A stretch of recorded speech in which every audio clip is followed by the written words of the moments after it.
Good morning, friends. Let's see.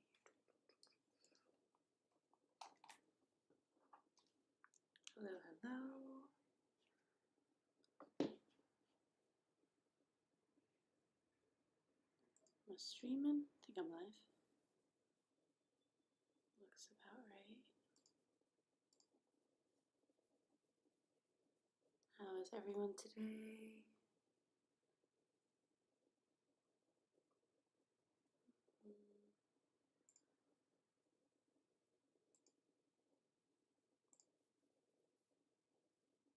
All right, we're live.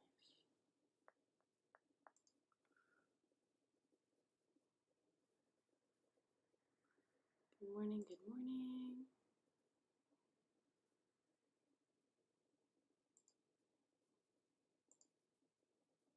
Happy Saturday. Is it Saturday? Happy Saturday.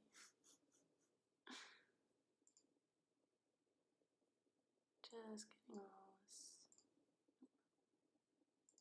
stuff set up.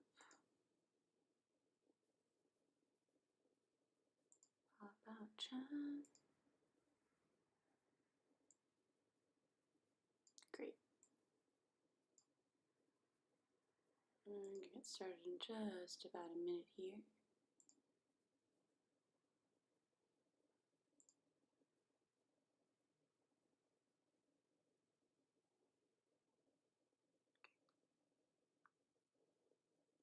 Good. All right, so what is this all about? We'll be practicing connecting your breath and body through a series of meditation practices and movement techniques through yoga, functional movement, bit of work that I learned from some physical therapy friends. Good morning, Melissa. And then we'll end with a nice long Savasana. So what will you need? A yoga mat or some sort of soft surface to practice on. So not soft like your bed, but maybe a towel or a blanket on the ground.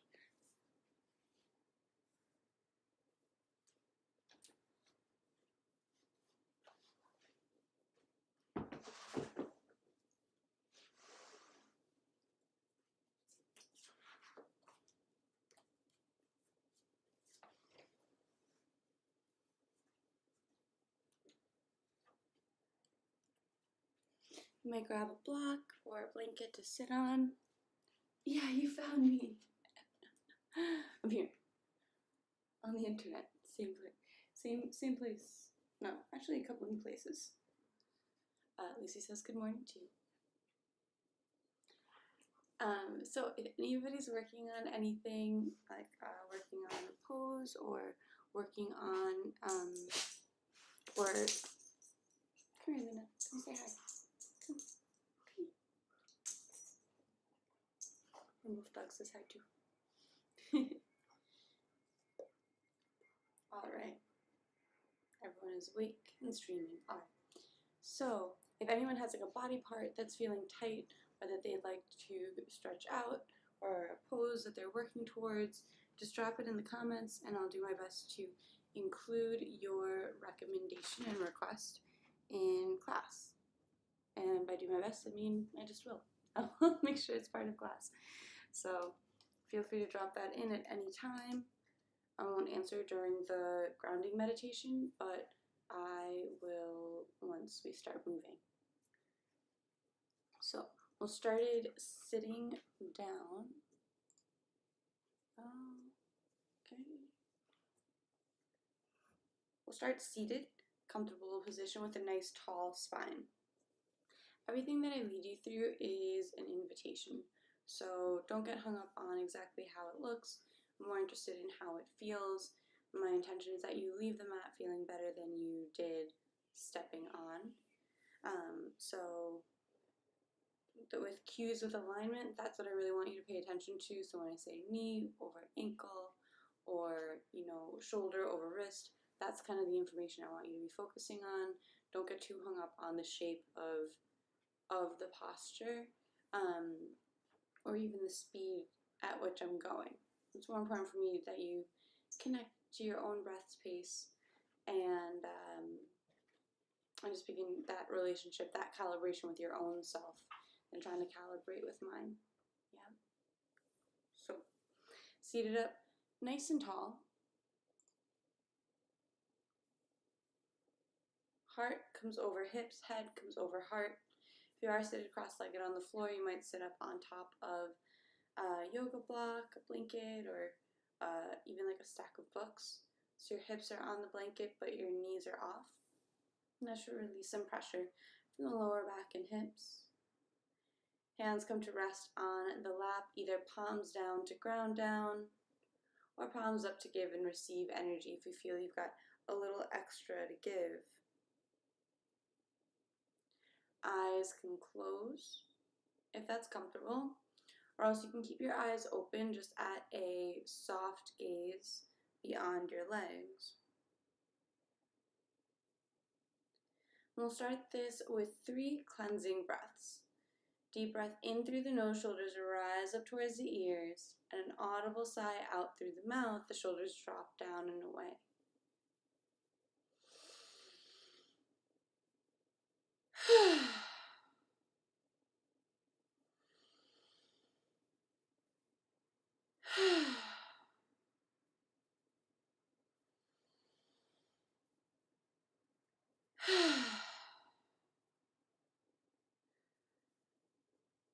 And just let the breathing continue in and out through the nose if that's available, returning to a natural pace.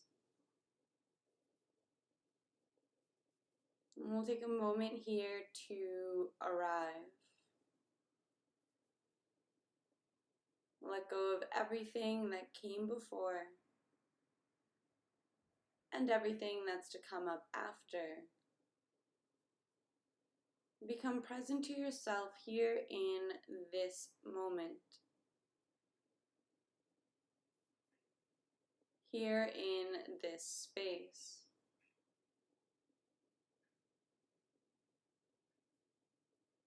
Begin to allow sounds into your awareness.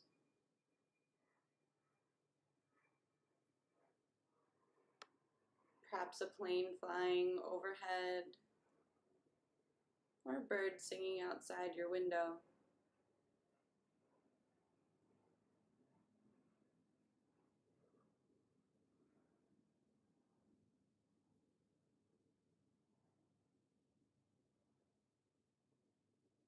Maybe the sound of roommates or pets shuffling elsewhere in the home.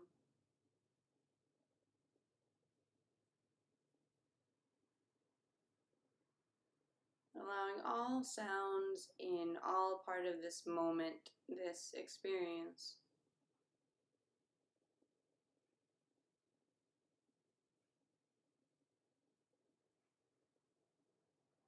And feel the temperature of the air on your skin.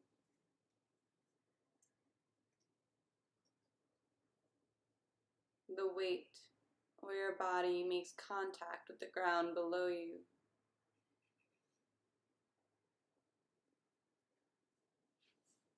Weight of your hands on your knees.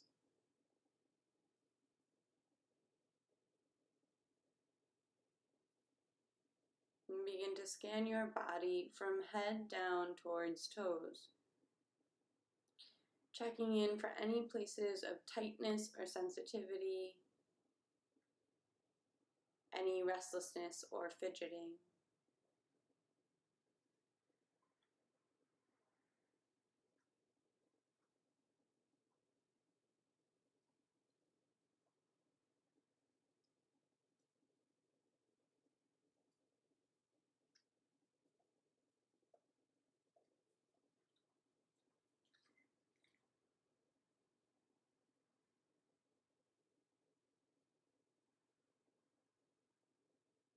And we'll shift that awareness, taking that knowledge gleaned to inform our practice, actively working into the spaces that call out for our attention throughout our movement practice today. And shifting that awareness from the body, Annamaya Kosha, up to the energy and breath level, Pranamaya Kosha. Noticing energetically where you are at in this moment on a scale of 1 to 10. 1 being exhausted, fatigued, ready to crawl into bed. 10 being so full of energy, it's hard to sit still.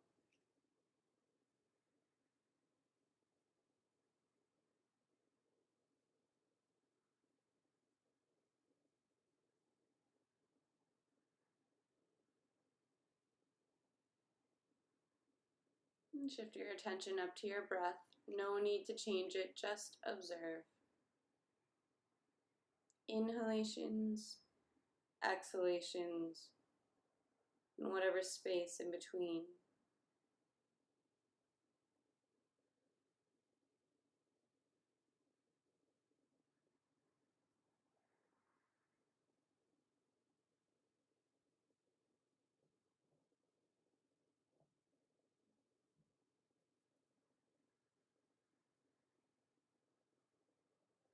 Shifting the awareness up to the mind, Manomaya Kosha, allowing thoughts and feelings to arise. Allowing them to arise freely, but observing them from a distance. No need to engage. Like an image being projected onto a screen, the storyline goes on without our direct participation.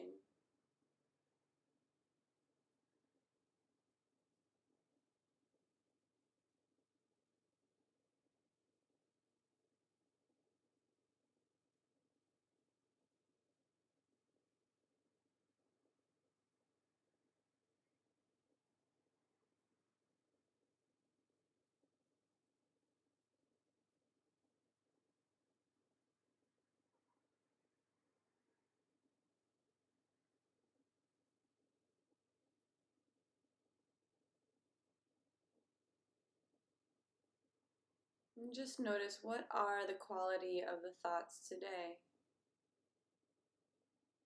Do they have a positive or a negative tilt to them? Are they ruminating on the past or attempting to predict the future?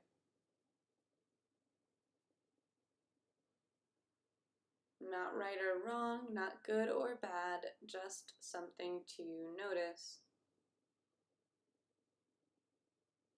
And we'll bring the attention back down to the breath.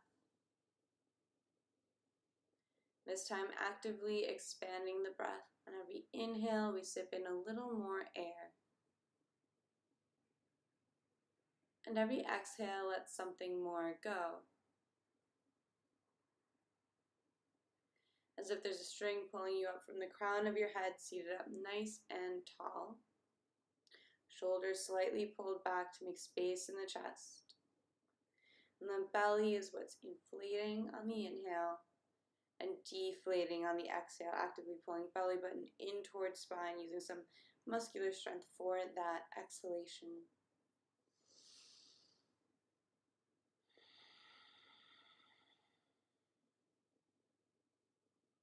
We'll practice our pranayam. For this month, we're working on Ujjayi pranayam. So victorious breath, our ocean-sounding breath.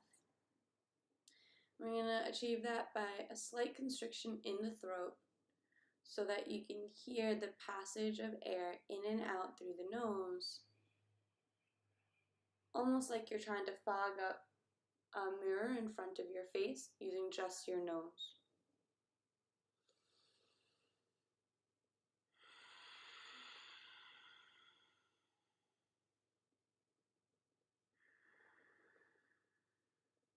Still, we're breathing into the belly, keeping the breath slow and smooth, just adding this layer of sound up top, just layering the Ujjayi constriction on top of the deep belly breathing. that we're already have been practicing. So it'll be loud enough so that if you were in a yoga studio, the person next to you on the mat next to you would be able to hear, but maybe the person 2 mats down would not.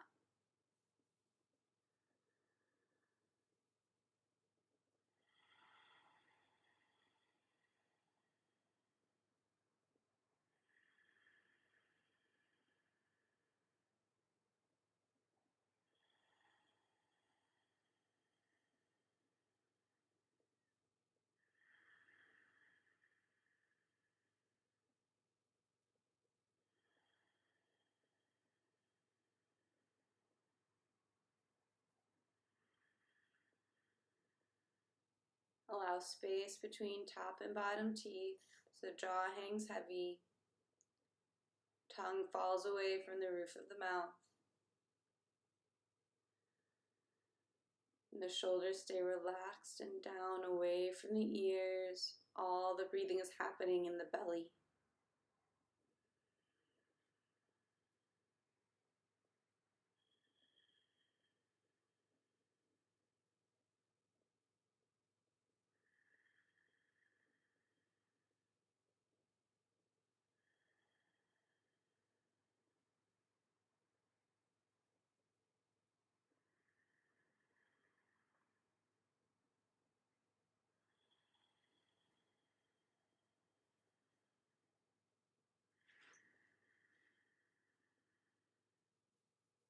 If the mind wanders, bring it back to the breath.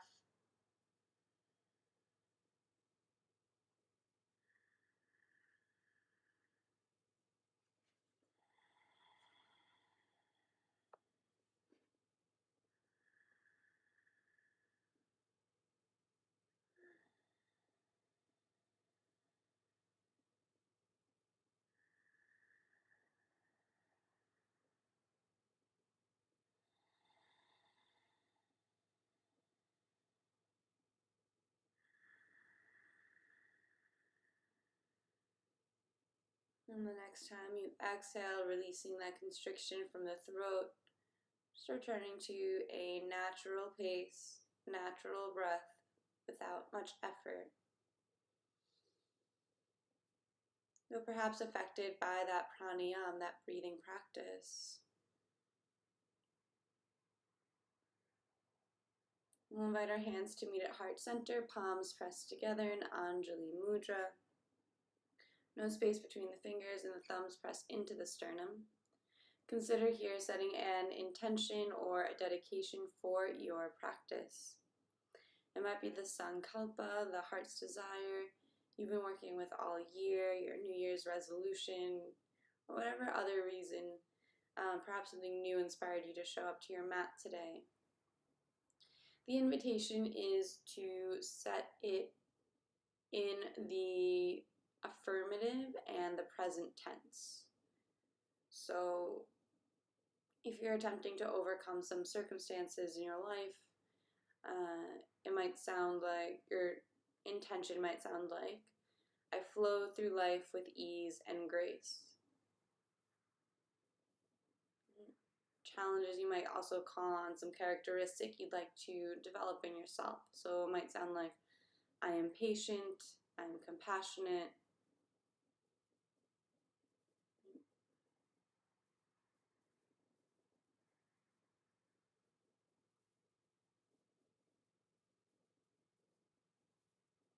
And we'll seal that intention with the sound of Om. You're invited to chant along with me, of course. First, a cleansing breath.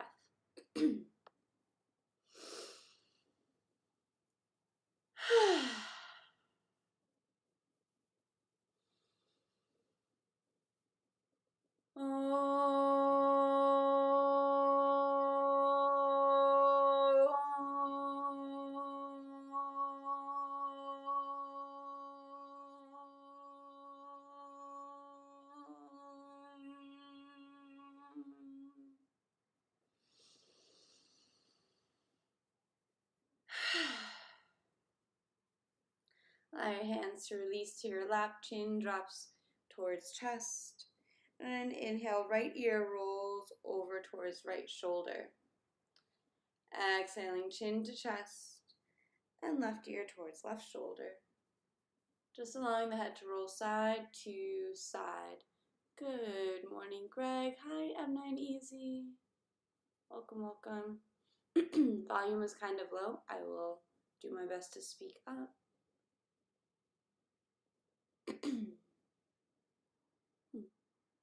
Wonder.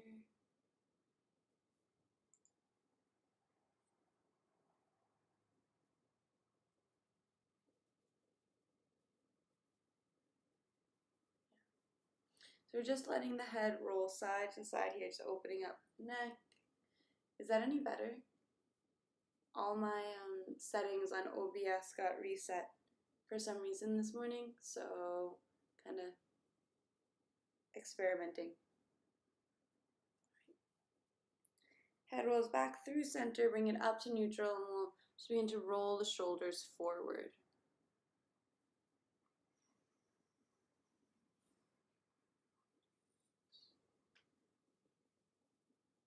Begin to open up the space between the shoulder blades and in the upper back.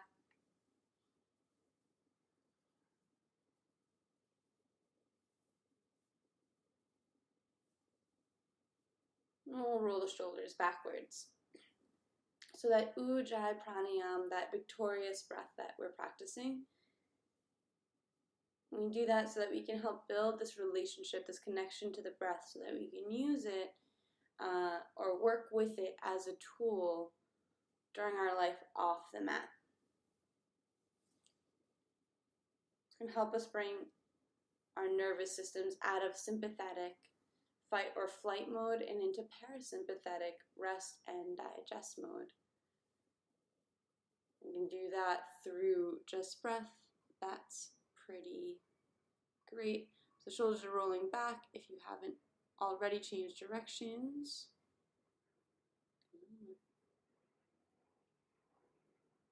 So opening up the space in the chest as well.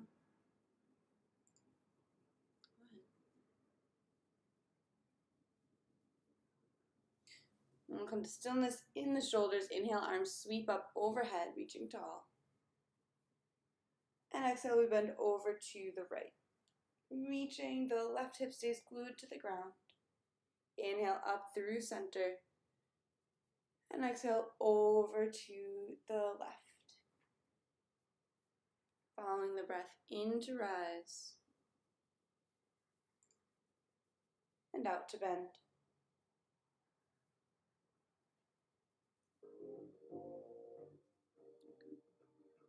So we're calibrating the speed of the body to the length of the movement. Just working on some of these lateral bends.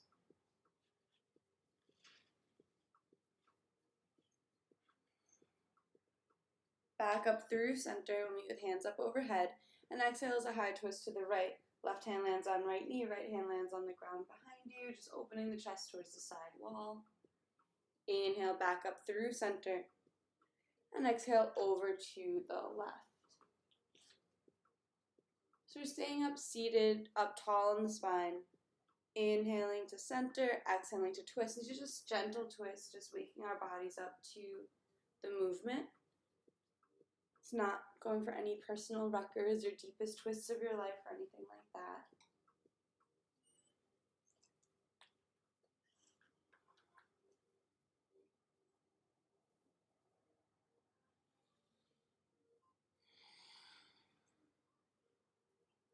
We'll bring it back through center, bend in the elbows, and wave out the hands. Just begin to warm up the hands, the wrists.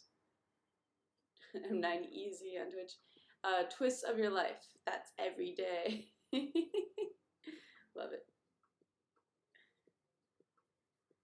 Then palms flip down, fingers wiggle from side to side. So we're not moving the elbows, just the hands.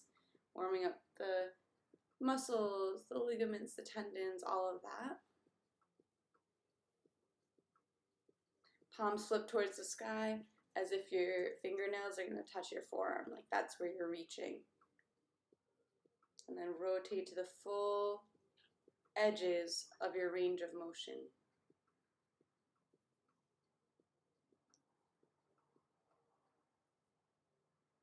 So warming up the hands, just kind of undoing all those small repetitive movements that most of us do all day with our hands. Trying to avoid carpal tunnel and the wrists. All right, give the hands just a little shake out like you're shaking off water. 3, 2, 1. Okay, you can change the cross on your legs if you haven't already. Somebody brought that up to me about their legs falling asleep. And if that's happening to you, it used to happen to me too, you kind of just like build up this endurance to sitting cross-legged. But if you're taking breaks or like extending your legs out or changing the cross of the legs, that's totally fine. It's okay. Do what you've got to do. We're just seated cross-legged for a little bit more. We're going to work on a little neck pain release. And fingers come to, so index fingers come to where the jaw ends, like just under the ear. Still seated up tall, not leaning forward, not leaning back. And then we just bring the fingers out about an inch. I'm going to slide the head from side to side. So, 2 things that often happen is people raise their shoulders. Shoulders are totally relaxed. They're not involved at all. Just the head is sliding. And then the second thing that will happen is people will turn their head. But we're not shaking the head. No, we're sliding the head on one plane. So.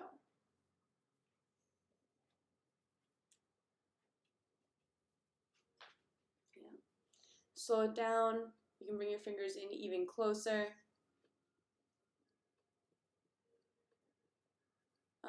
Oda Cool on YouTube. Yes, I can. So you can bring your fingers even closer, just like a centimeter away if you're having trouble with this, and keep breathing. So sometimes when we're trying to do something new, we'll hold our breath, but we want to keep the breath going. We're always kind of multitasking here and in life. We're opening up some new spaces in the neck, cervical spine. For 3, 2, 1. Okay, shake it off. You give the head a little drop, ear towards shoulder, ear towards shoulder. All right, one more neck mobility exercise. I'm just turning to the side, but you can stay facing forward. This is just so that you can see better kind of like where we're headed here. So, still seated up tall, shoulders relaxed away, chin tucks down towards chest, and then we're making a circle with the nose. Nose is reaching down, down, forward, up, back, chin tucks back down towards chest. So I'm trying to smooth this out to create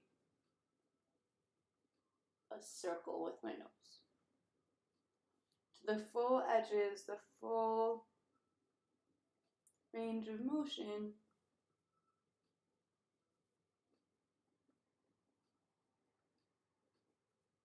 And as I said before, we're still breathing fully.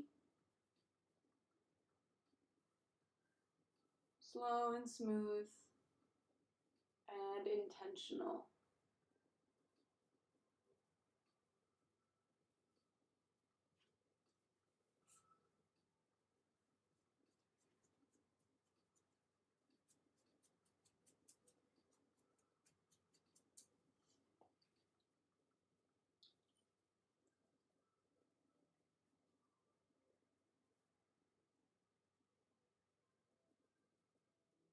We'll change directions. The chin is reaching forward. Now we're leading with the chin. It tucks down all the way in and back. Up, forward, and down again. So we're smoothing that out.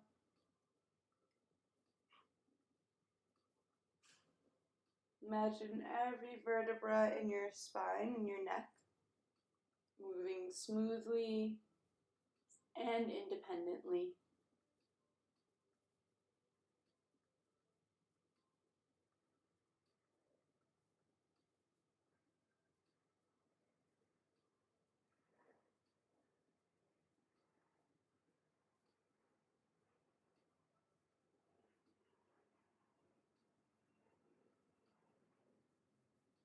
And head comes back to neutral.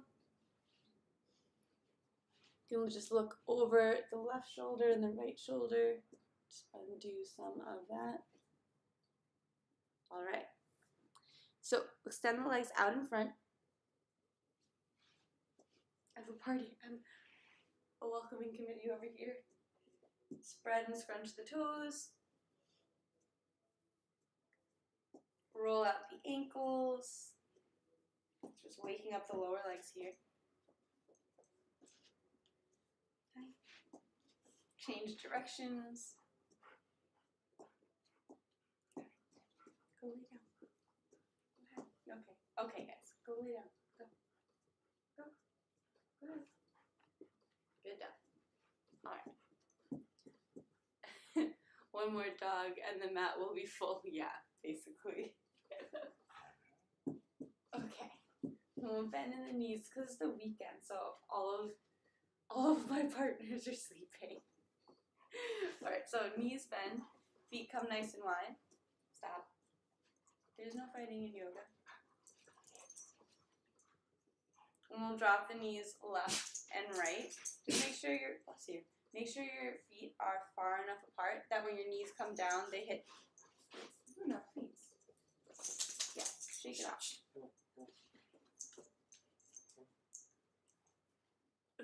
Tail whip. Okay, make sure when you drop your knees, your feet are far enough apart that your knees land on the ground, not stacked on top of one another.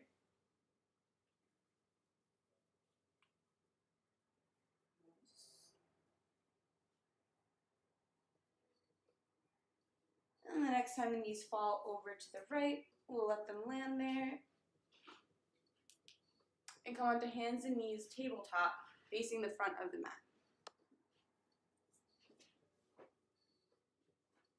Quick wipe off of drool and fur. Okay. So here we are in tabletop pose. Hands are below the shoulders, knees are below the hips. On an inhale, belly drops, hips and chest rise. Hands are pressing down and back, knees are pressing down and forward like you're trying to scrunch your mat together for a nice grip in that cow pose. Exhale, rounding in the spine, chin tucks in towards chest, hands pressed down and forward, knees pressed down and back like you're trying to rip your mat apart for a cat pose. Inhaling through cow, abs and chest open. Exhale through cat, space between the shoulder blades and the backside body opens. Beginning to connect this once more with your breath. So, speed of your body informed by the length of your breath.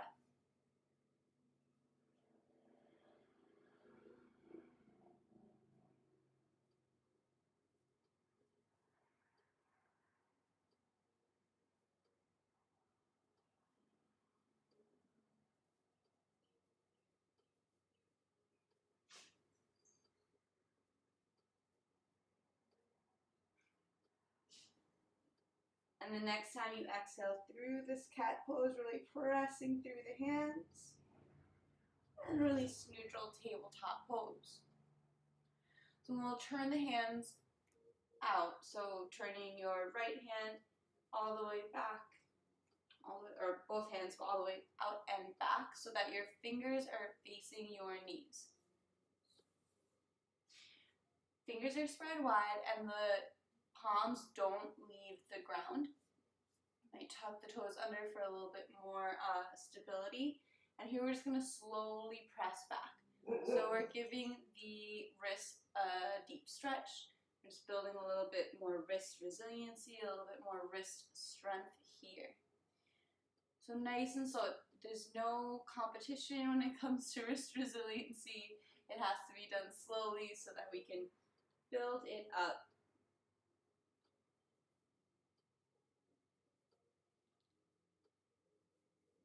So you want to go right to the edge of where it's too intense. So you want to be at like an 8 for intensity, and then just back off.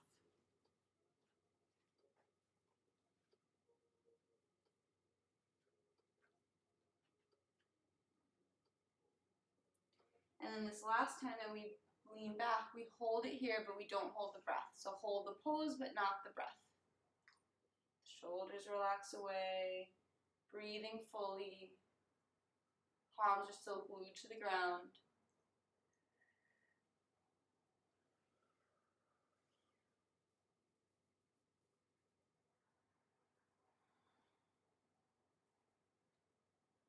Bring the shoulders back up over the wrists. Untwist the hands. Toes tuck under if they haven't already, and sit back on the heels. I'm giving the feet a bit of a stretch here. And then fingers interlace, and I'm just rolling out the wrists. Like a figure 8.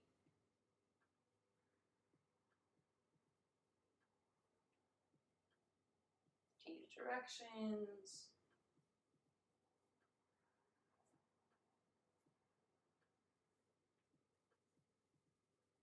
And a little water, like you're shaking off water. 2, 1. Okay. Hands come back down onto the ground to our tabletop pose. Right foot takes a step forward between the hands. And left foot steps up between them as well. Heel toe the feet out to the edges of the mat. Then let the hips sink heavy, head comes light. Deep squat, and then light hips, heavy head, forward fold. So I'm just going from one pose to the other, from squat to fold. It doesn't have to be your deepest fold or your fullest squat ever. You're just going, just waking up the legs here into this extended kind of positioning. 3, 2, 1, and we'll hold it here in this forward fold. Knees can be a little or a lot bent as you nod the head yes.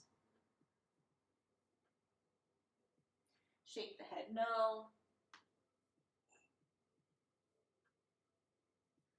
Grab opposite elbows to create a frame for your head and give yourself a little rock side to side or forward or back for ragdoll. So a little free movement here. Letting the top half of your body be really heavy.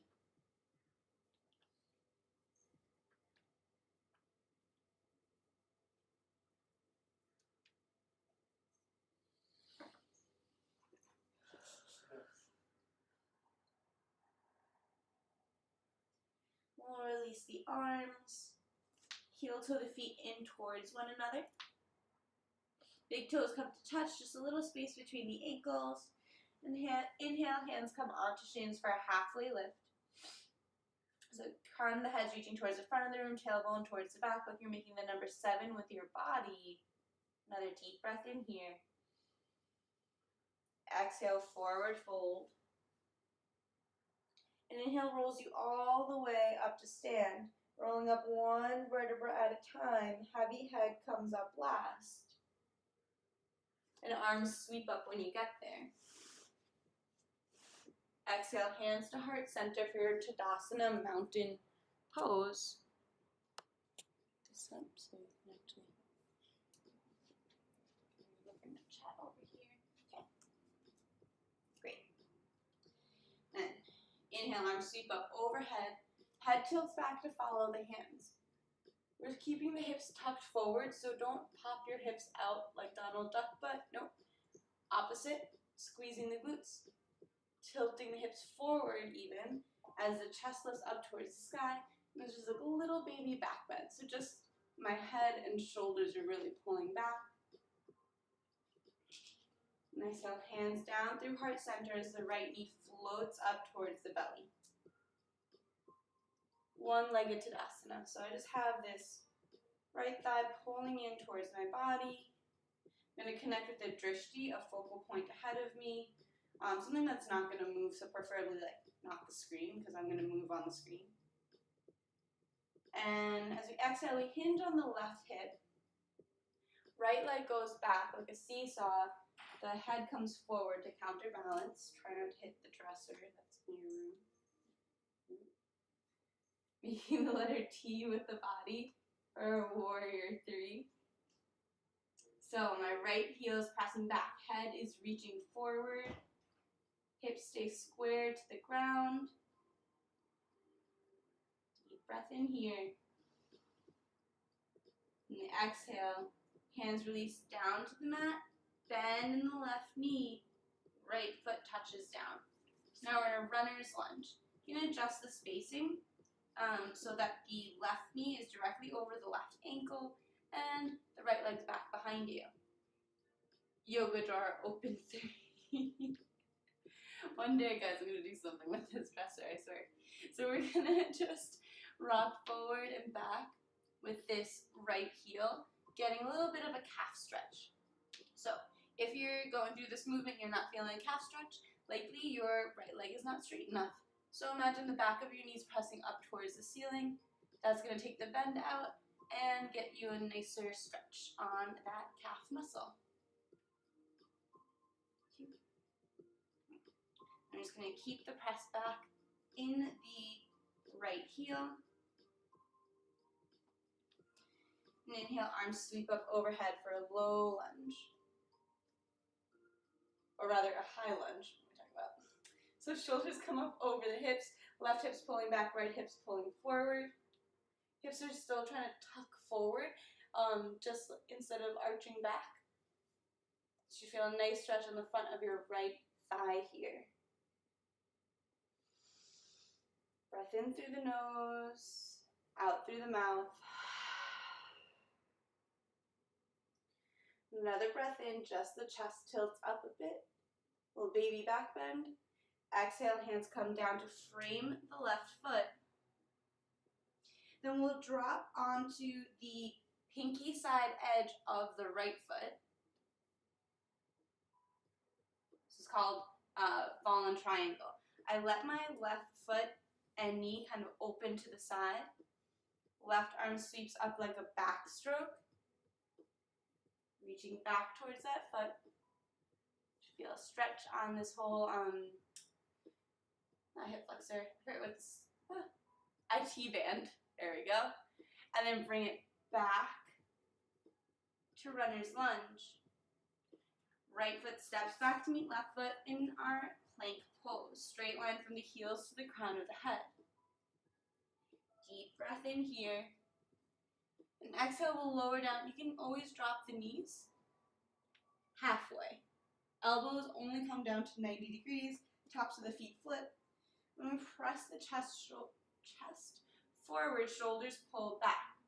Glutes are squeezed tight. The tops of the feet are pressed into the ground so hard that my knees stay lifted.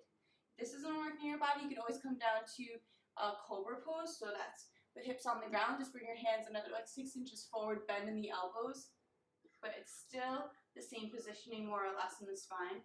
We're trying to bring the chest forward more so than up. Stretching out the front side body. Full breath here, whichever one, upward facing dog or cobra pose.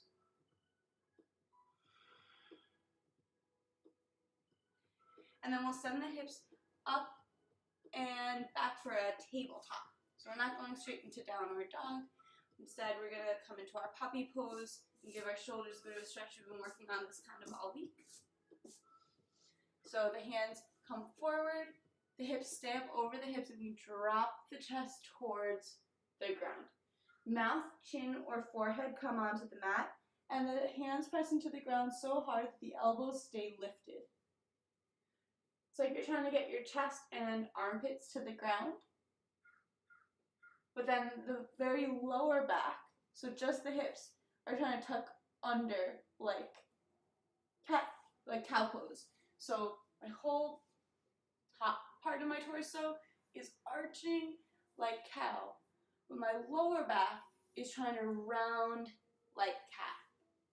Yeah? So first and foremost, like cow pose, like cow pose, just help pressing the chest and the armpits down towards the ground. Hands pressing into the ground. And then if that's not a deep enough stretch, or you feel like you want to explore a little bit more, that's when you start to tuck the hips under. You should really feel a deep stretch in the shoulders and upper back from that tension being built. So you just got one more deep breath here in puppy pose.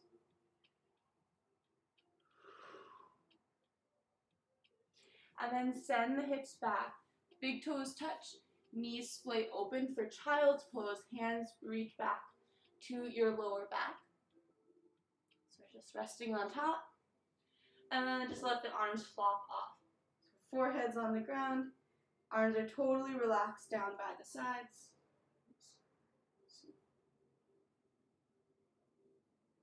Just letting yourself rest here. Hips pressing down towards the heels.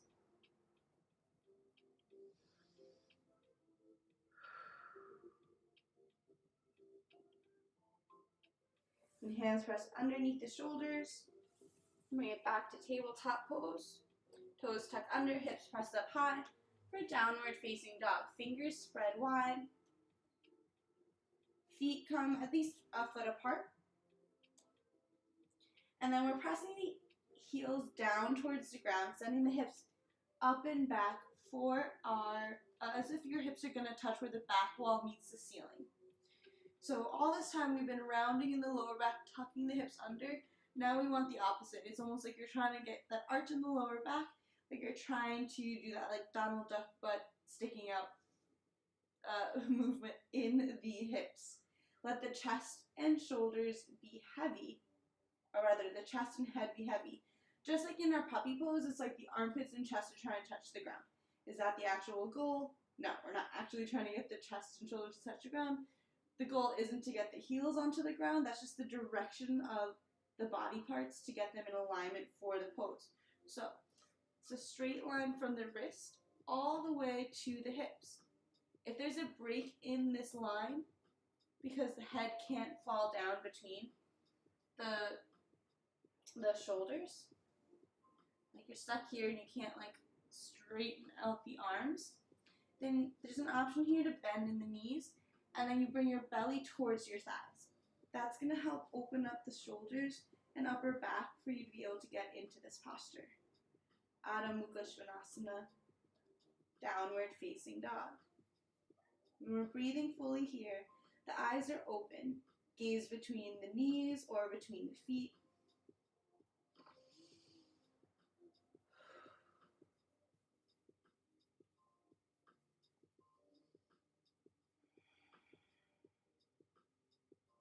And the right leg swings up and back behind you.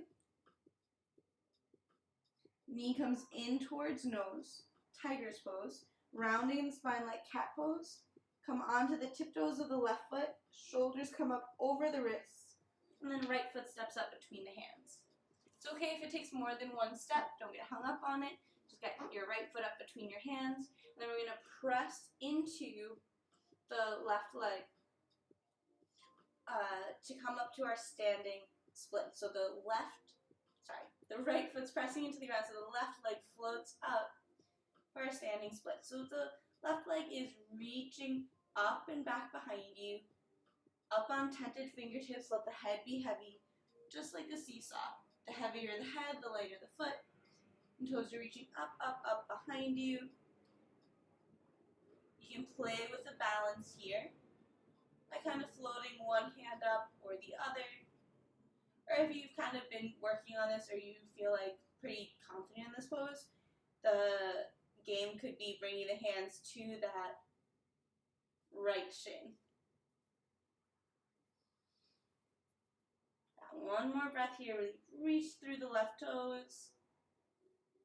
And exhale, bringing that foot down to meet the right. Big toes come to touch. Inhale, halfway lift. Exhale, forward fold. And inhale rolls you all the way up to stand. Arms sweep up when you get there. And exhale, hands to heart center. Strong in the legs, slight tuck of the hips, squeeze the glutes to protect the lower back. And inhale, arms sweep up overhead. Lifting the chest. Maybe reaching back through the arms and the head. Another deep breath here. And exhale, hands down to the heart. And the left knee pulls in towards the body. One-legged Tadasana. Deep breath in here. And just resetting as necessary. Connecting with your drishti, your focal point. And exhale, hinge on the right hip. Head comes down, left leg reaches back behind you. And here we are in our warrior 3. So hips are square. The left hip's going to want to pop up, but instead we're keeping it square with the right. I'm reaching forward through the crown of my head so the head looks down towards the floor. Left leg reaching back.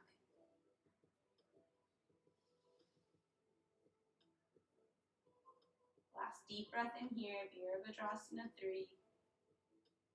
And then bending in the right knee. Hands can come down to guide you. Left foot touches down to the floor. And we adjust to find our runner's lunge. So bringing the hips, bringing the body forward and back on that back left foot to stretch out the calf. Let that leg be nice and strong. Back of the knee is pressing up towards the sky.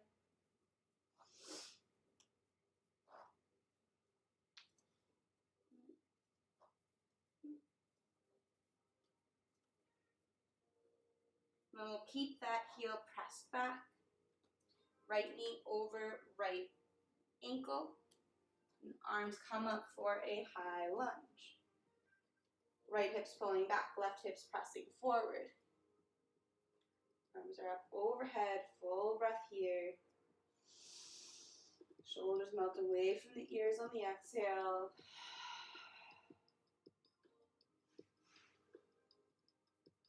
And exhale the hands. Next exhale, the hands release down to frame the right foot. Drop onto the pinky side edge of the left foot. And right hand's like a giant backstroke, reaching back just to give the legs and that right hip a stretch. Just here for a breath. We bring it back forward. And step the right foot back to meet the left in our plank pose. Full breath in here. And exhale, chaturanga, lowering halfway. Alternately, you can bring the knees down, tops of the feet flip, chest presses forward, glutes squeeze tight, shoulder blades squeeze together like you're holding a pencil. Between them for your upward facing dog or your cobra pose. Full breath in here. On the exhale, release the knees, hips, and chest down to the mat. Mouth to your forehead, come centered. Hands come back behind you. Palms face down. Tops of the feet press into the ground so hard that the knees lift. And the glutes squeeze tight, pressing the hips into the ground. Inhaling, we lift the chest and shoulders. Exhale. Head and chest come down. Inhale, lift head, chest, shoulders, maybe the arms as well. And exhale, brings you back down. Inhale to rise, chest, shoulders, head, arms, maybe the legs as well, as long as that doesn't bring any pain to your lower back. If not, the tops of the feet stay pressed into the ground. And exhale, lower down. Inhale to rise. Exhale to lower. Follow the breath in to rise. So this is Shalabhasana or locust pose, a variation of it. And we're strengthening all of our good posture muscles, erector spinae, the upper back as well. Really reaching the chest forward, the toes back. Looking for length more so than height in this posture.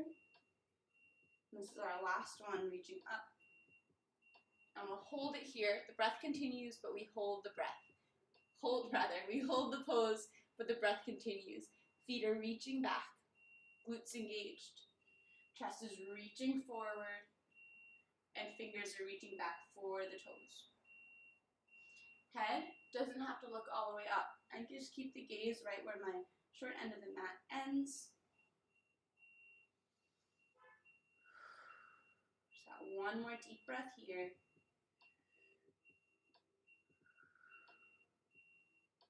Release the legs, arms, chest, and head once you can rest on the mat. Let the knees bend and windshield wiper the feet side to side. Releasing any tension that may have built up in the lower back.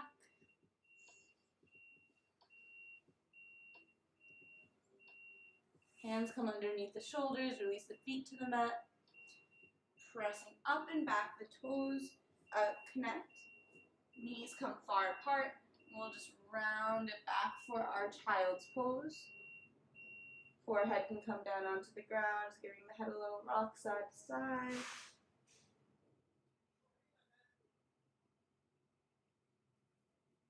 And the palms press strong into the ground. And we'll press it up to downward facing dog. Toes tuck under. Letting the head be heavy here. Fingers are spread wide.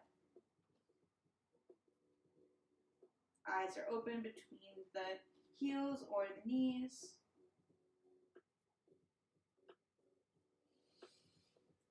Deep breath in through the nose. An audible sigh out through the mouth.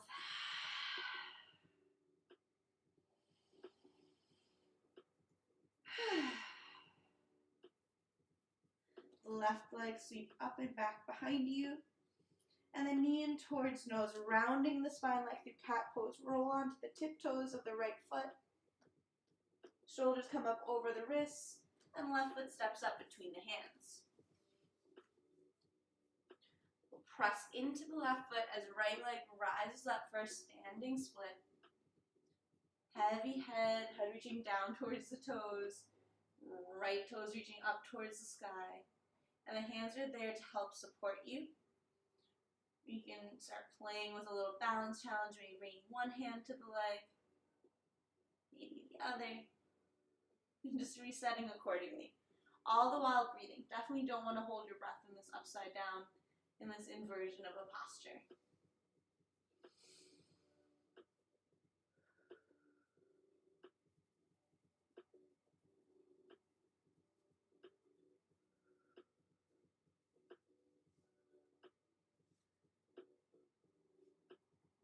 Then we'll bring that right knee in to meet the left.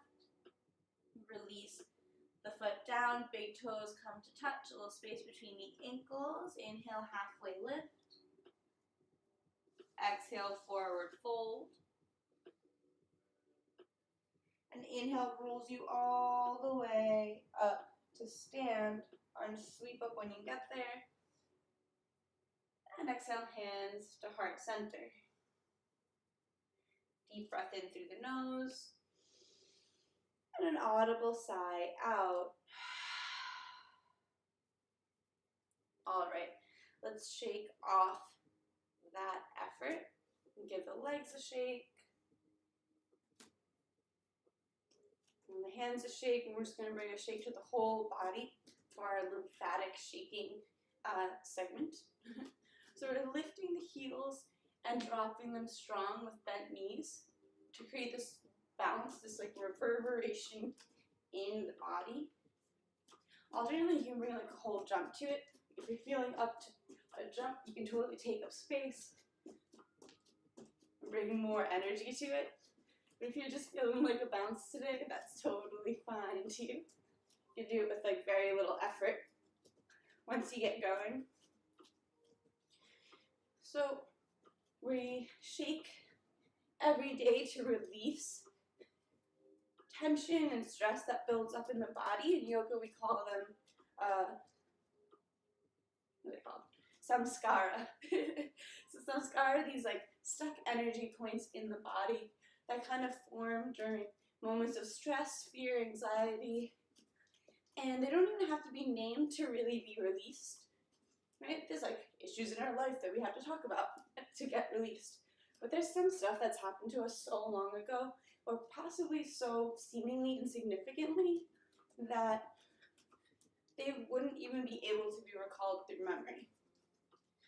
So in yoga, different poses, different movements will help release the physical side effects of those moments in our life that otherwise would just build more and more tension, more and more discomfort in our systems. So let my shoulders literally rise and drop here.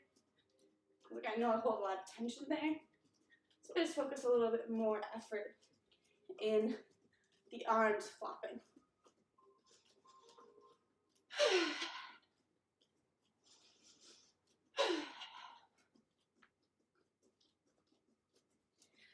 You can start exhaling audibly through the mouth.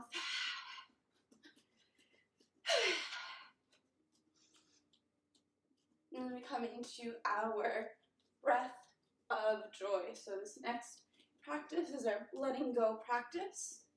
And like I said, you don't even have to have anything in mind for it to work. That's the kind of nice part. So it looks like this. It's going to be 3 consecutive inhalations through the nose with no exhale. So, and a big ha out through the mouth when the arms throw back. So it goes in, arm sweep forward, in, arm sweep out, in, arm sweep forward, ha, arms get thrown back. So just the arms are moving, we're not arching the back. Does that make sense? Soften the knees, in, ha, in, ha, in,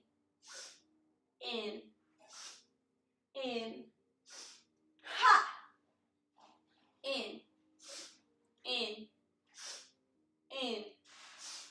Ha!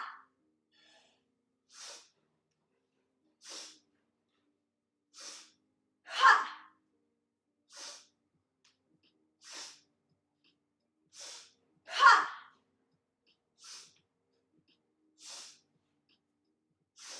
Ha!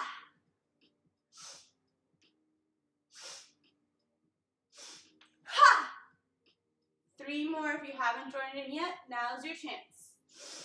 Ha!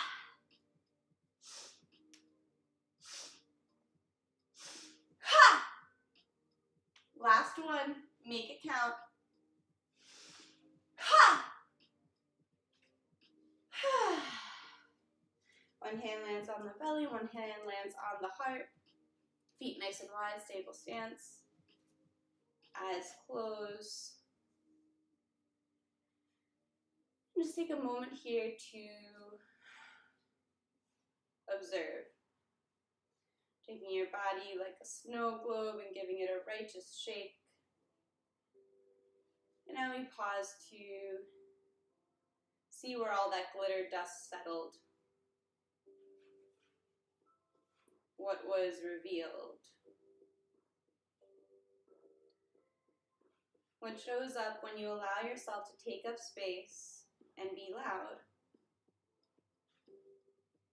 Or what shows up as resistance or excuse to not fully participate.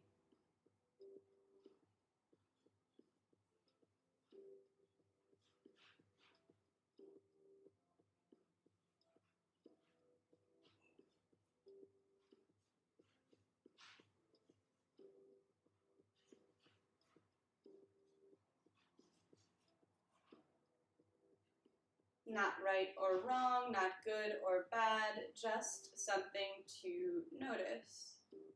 You can gently blink your eyes open, grab a sip of water, towel off any sweat.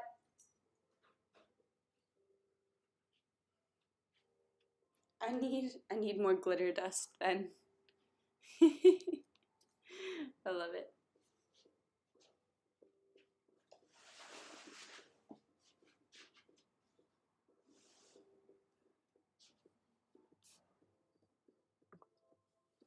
Okay, so if you're already down on the ground, stay there, we'll meet you. If not, you can come down with me.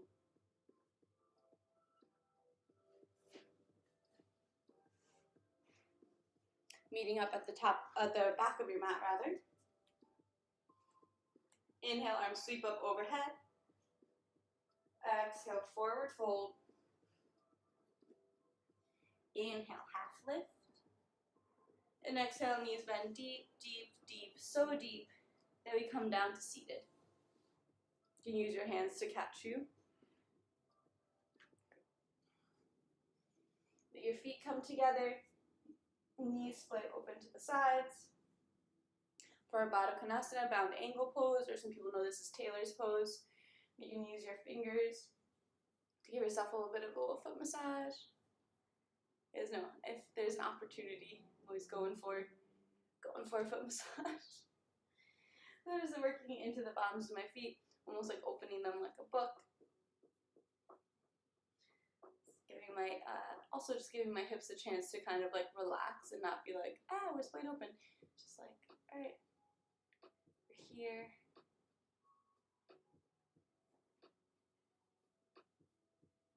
Nice and gentle, just landing back on the mat after all that shaking and standing and balancing.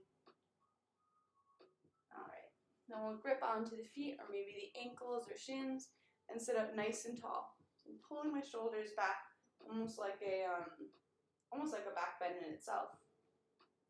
Deep breath in here. When you exhale, we hinge forward, belly, chest, head. It's like you're trying to touch the ground, not your toes necessarily with your nose or anything like that. And the grip on the hands presses the knees down.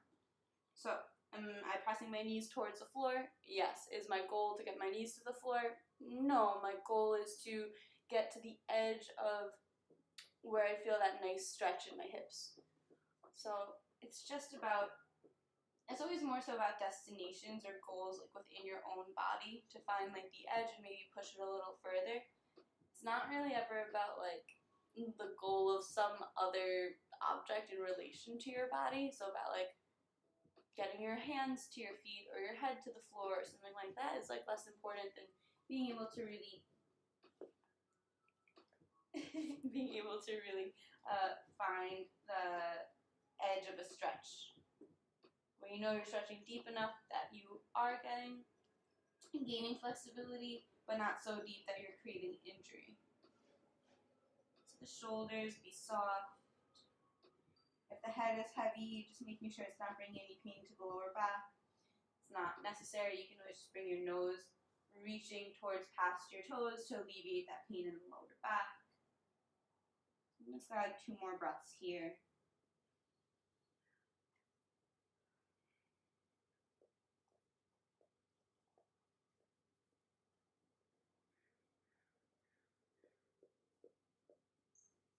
Bring it back up to seated. Loose, please. Bring the knees together. And we're coming up to kneeling. Here we go. So the hips come up over the knees, the feet are back behind you. You can even tuck the toes under.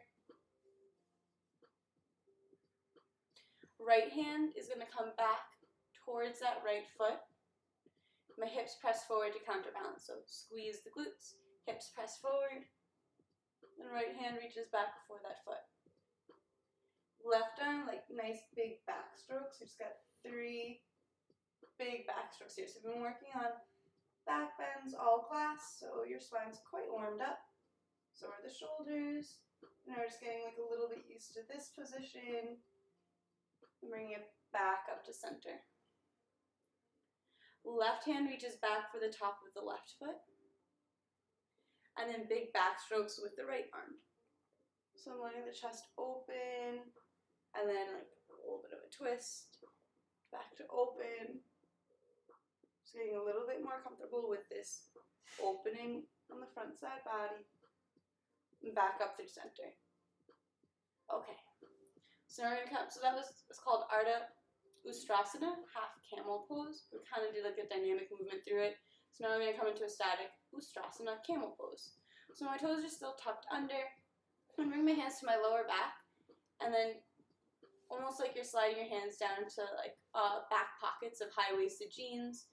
I'm gonna really tuck the hips forward. So I'm squeezing my butt muscles. I'm tucking the hips forward. I'm gonna lift the chest up. And as my hips press forward, chest keeps lifting. Maybe the hands come down onto the feet, just like where they were before, but both hands this time. Still my hips are pressing forward, so my chest is lifting up. So I'm lifting out of my shoulders, not sinking into them. There's a lift out. And then mindful, you decide if this works for you in your neck. You can always keep your chin tucked down towards your chest. When I had really long hair, so when I still had my hair locked up and it weighed like 2 pounds, I would always keep my chin tucked in towards my chest. But now that my head weighs like nothing, it might feel okay for you to release your head back. Notice here I'm not sinking into my shoulders because of the weight of my head. I'm still lifting up through the chest. It's just an opening for the throat. Still my glutes squeeze tight, hips pressed forward, chest lift up. There's a lifted tight feeling in this entire posture instead of a collapsing heavy feeling. Like someone's pulling you up by your chest. We're breathing fully here, even in the contortion, even in the vulnerability of a back bend.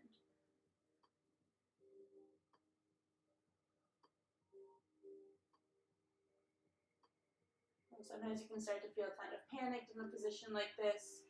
You're just reminding yourself that you're okay, just focusing on the physicality, keeping the lower back safe by squeezing the glutes, keeping the chest lifted, keeping the weight out of the shoulders. Last deep breath here. And then if your head is back, tuck your chin in towards your chest. You can bring your hands one at a time up to your lower back for support to bring you back up to neutral. Gently release the hips down to the heels. Just take a moment here in neutral.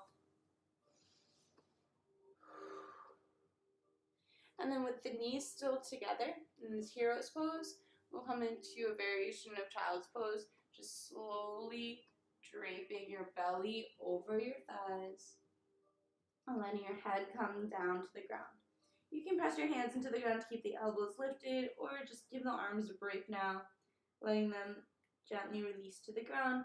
And this is just like a very gentle fold over, just letting the spine release.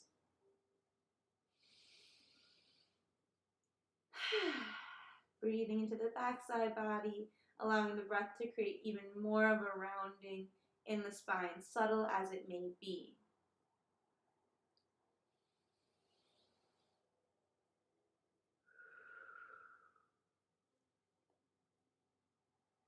Walk the hands in, coming back up to neutral. Drop the hips off to one side, coming up to seated. You can scooch forward a bit just to bring any like fleshy fabulousness back behind you.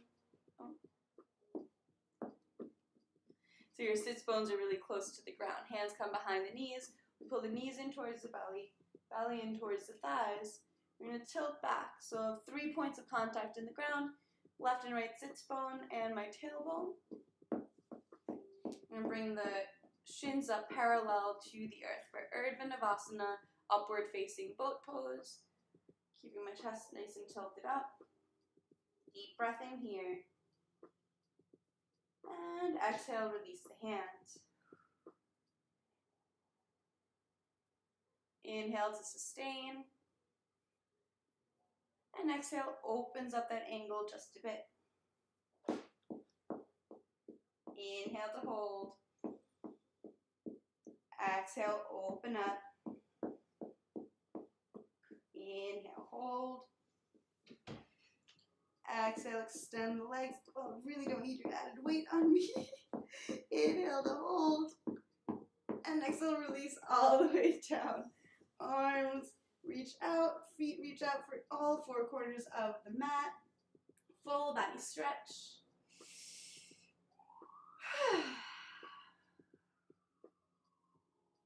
And then bring the knees in towards the chest. Hugging them in, give yourself a little rock side to side. You're right in my way. Let the knees come all the way over to the right. Cozy yoga with the dogs, yeah. It's cute because I feel like they really love me. They want to spend time with me. Alright. Right hip over left hip. Left left hand comes to land on top of the right knee. Which direction are we going? All right, knees come over to the right. Left hand on top of right knee. Right arm opens up like the letter T.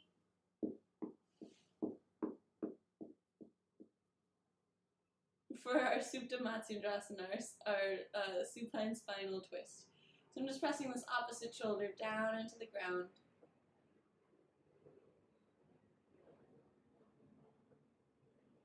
I'm just letting my back relax. My whole body's really relaxing here.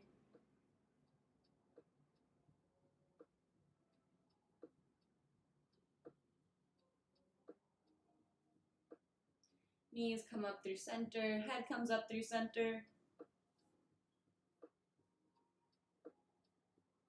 And we'll exhale, the knees come over to the other side. Sorry, I can't see. Oh. There we go. Tricked you. Okay. Left hip stacked over right hip. Left arm opens up, and then that shoulder's pressing down to the ground. So we're getting a twist on the other side. Look at whispers. Okay, I will after class.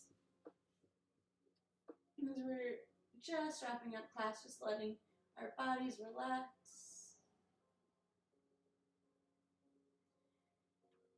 Letting the spine come back to neutralize after all of that back bending.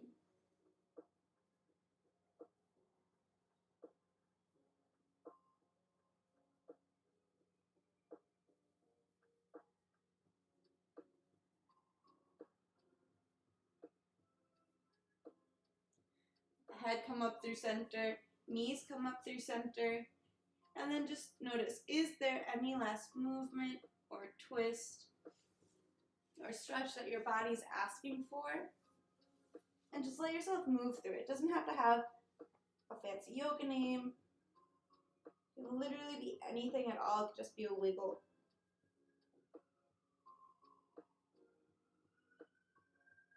All class, we tell our body what to do. And now we just ask back, is there anything that it would like us to do for it?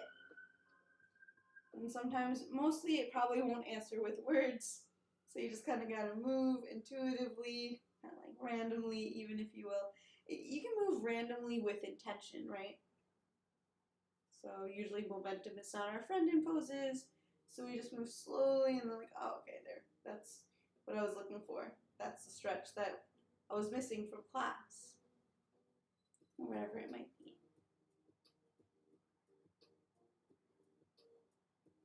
And sometimes it's just about having like the courage to even start. Because it can feel silly, but just remember, you're not being live streamed.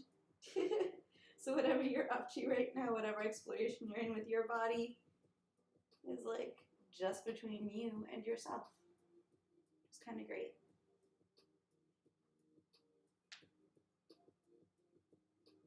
Making sure to get to the second side if the movement that you did is one side at a time, giving yourself time to explore both sides of it. As we prepare for Savasana, final relaxation pose.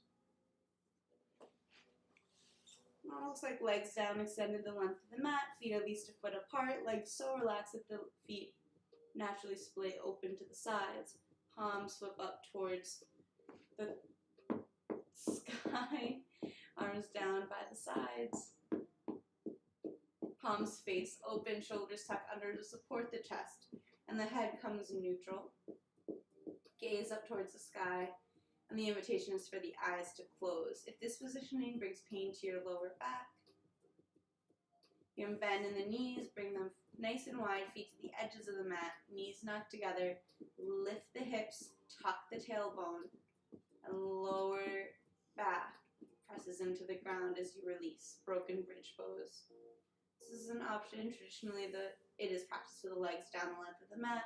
You might also put on a blanket or a pair of socks as your body temperature will lower in this next practice. So I'm just going to come up to seated so that I can lead you through this meditation.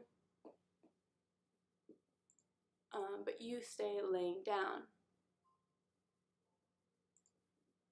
All right.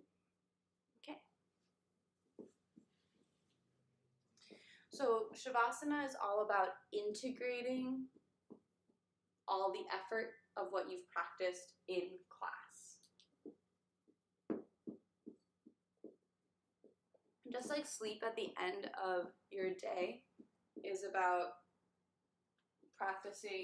integrating your day, turning your experiences into long-term memories. So Shavasana at the end of class is about integrating the movements and the practices.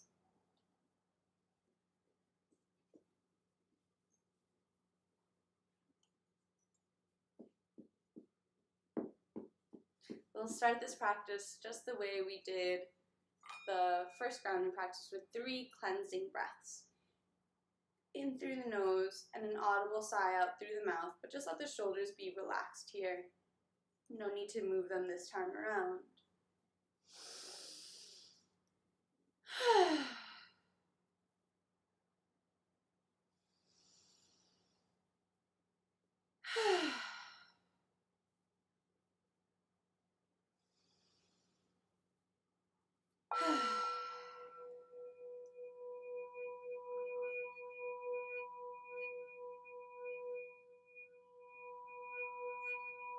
Allow the breath to continue in and out through the nose if that's available. Inviting your exhalations to become longer and deeper than your inhalations.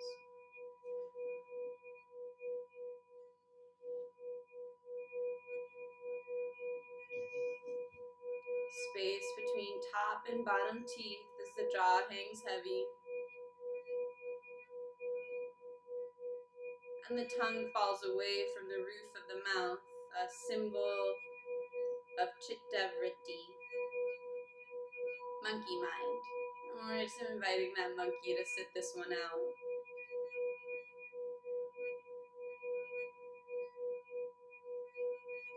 As all the muscles in the lips and cheeks relax.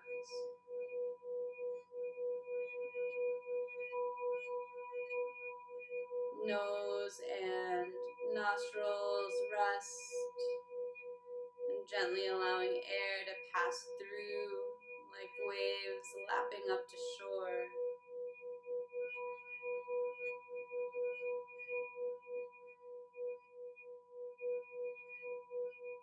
Eyes rest heavy in their sockets.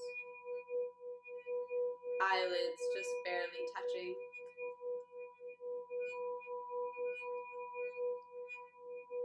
And the space between the eyebrows broadens as all the muscles in the forehead relax.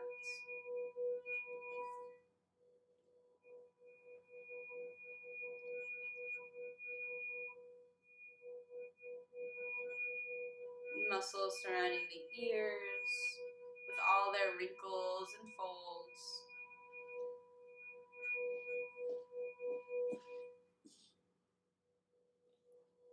All the way down into the ear canals, rest. Muscles in the back of the head, top of the head and hairline, all rest.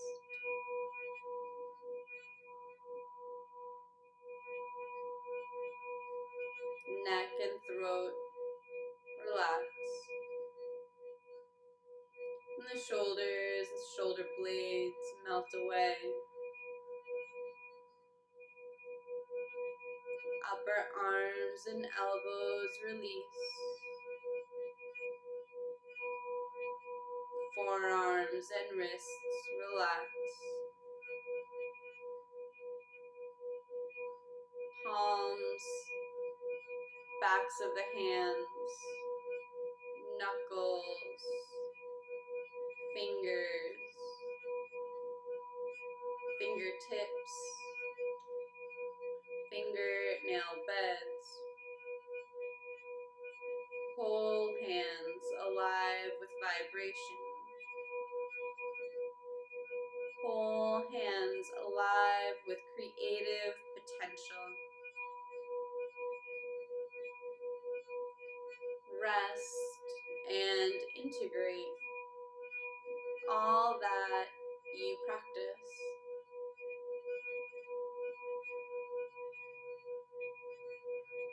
Upper back, middle and lower back, relax heavy, supported by the ground below. Chest and belly naturally rise and fall with the breath.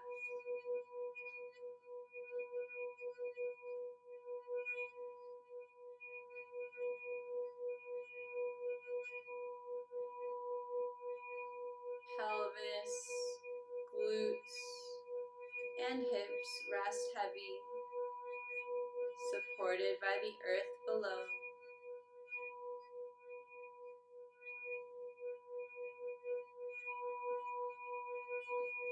Thighs and knees melt away. Lower legs and ankles relax. Heels, arches, toe ball mounds, tops of the feet, and all of the toes. Relax.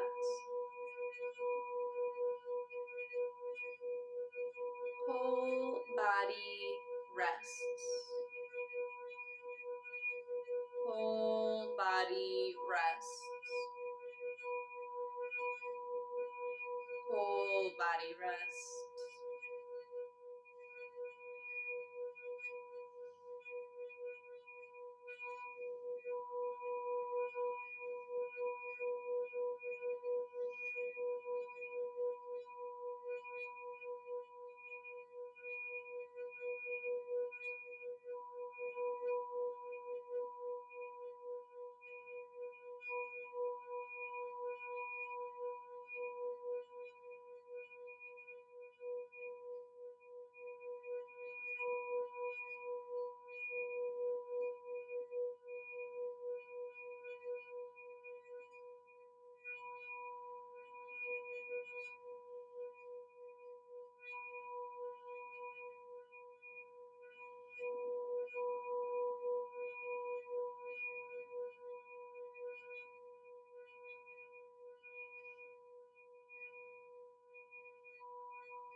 Notice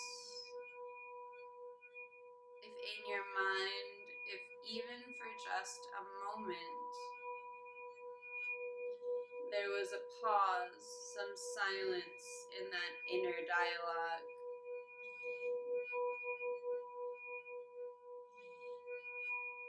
Notice if in your breath there's ease.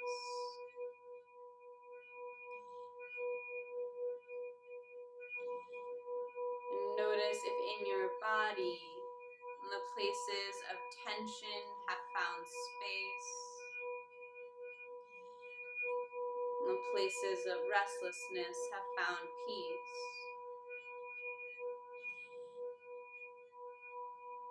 Allow for everything that did and did not happen in class today. And know that in yoga, practice makes practice. Nothing more, nothing less.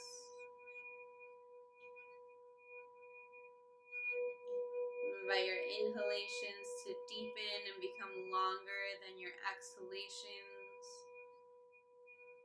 With every inhale, the attention gets brought to the front side surface of the body. Feelings of heaviness replaced with feelings of openness and lightness as fingers begin to wiggle and toes begin to curl. Head can gently rock side to side.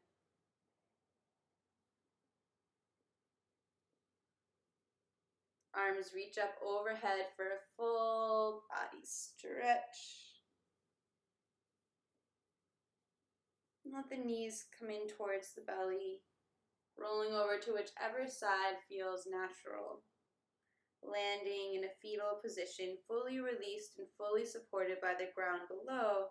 You may even use that bottom arm as a pillow. And here, bring to mind any intention or dedication you set for class today, or take this opportunity to set one now. And if that intention inspires you, take it with you off the mat and into the world.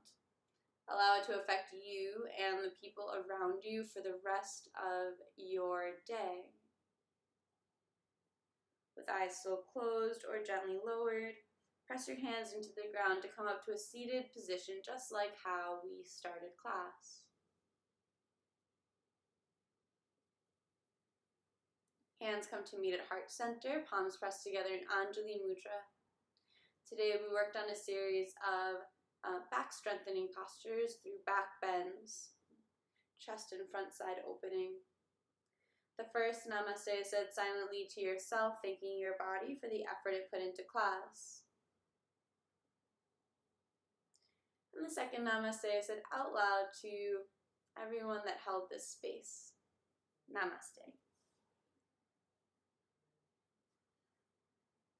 Thank you, thank you, thank you to everyone who joined me today. I hope you found something that serves you.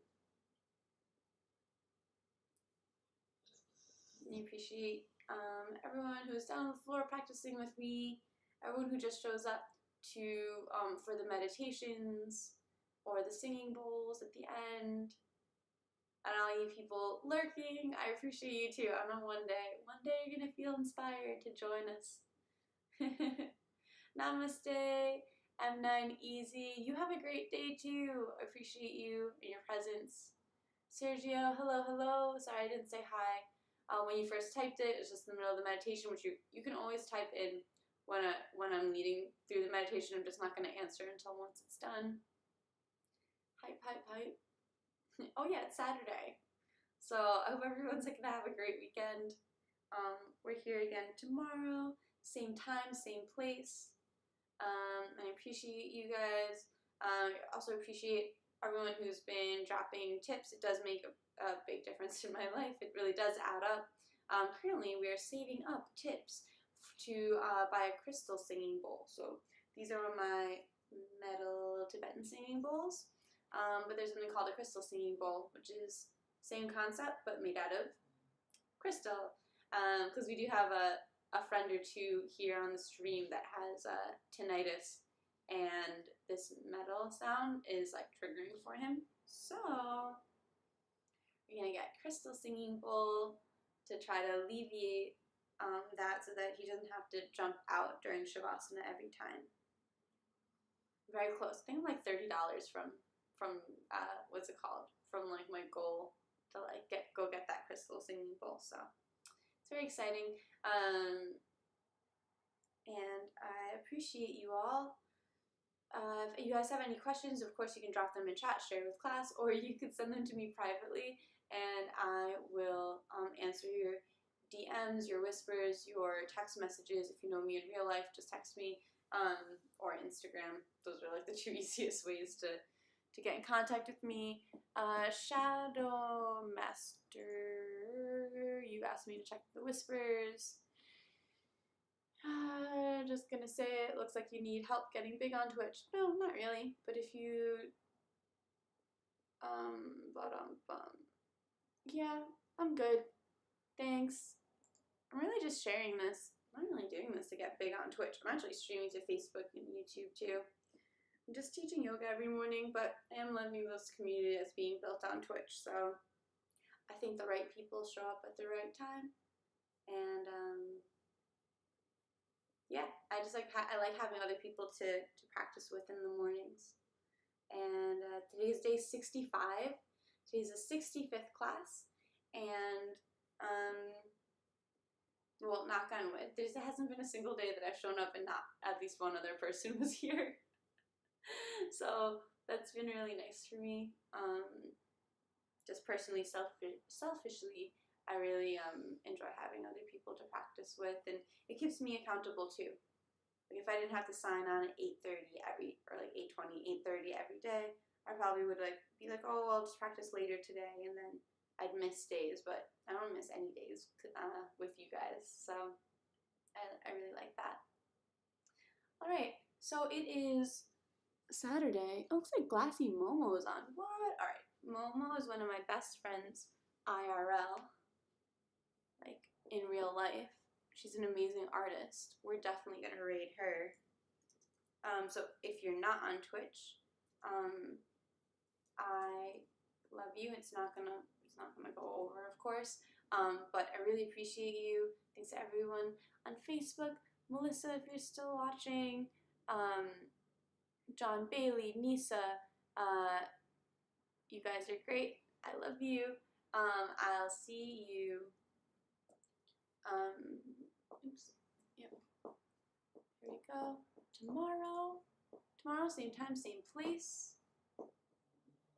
Oh, it's a follower subscriber only chat. Okay, so. Oh no, that's fine. That's fine. Okay, so we're gonna go. But if you are on Twitch, we're gonna raid Momo and let's go say hi to her.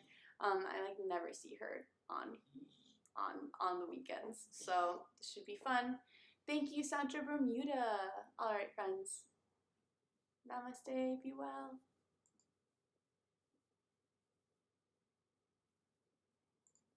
Only so many studios. The price of glass itself, the material,